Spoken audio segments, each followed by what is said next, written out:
সপ্তম জাতীয় ভোটার দিবসে খাগড়াছড়িতে আলোচনা সভা ও র্যালি অনুষ্ঠিত। খাগড়াছড়ি প্রতিনিধি তহিন বিকাশ ত্রিপুরার পাঠানো তথ্য ও ভিডিও চিত্রে দেখুন বিস্তারিত।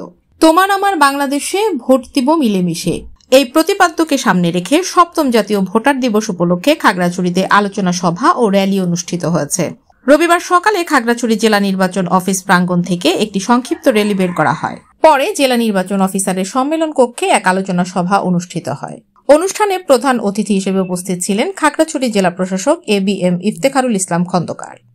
সভায় সভাপতিত্ব করেন জেলা নির্বাচন অফিসার মোহাম্মদ কামরুল আলম। বিশেষ অতিথি হিসেবে উপস্থিত ছিলেন police super Mohammad Arefin Jewel, Khagrachhari press ক্লাবের সহসভাপতি মোহাম্মদ জহুরুল আলম প্রমুখ। এছাড়া সদর উপজেলা নির্বাহী কর্মকর্তা সুজন চন্দ্র রায়, জেলা তথ্য অফিসার মোহাম্মদ বেলায়েত হোসেন, জেলা প্রতিবন্ধী বিষয়ক কর্মকর্তা মোহাম্মদ শাহজাহান সহ ভোটার হালনাগাদ কার্যক্রমের কর্মকর্তারা উপস্থিত ছিলেন।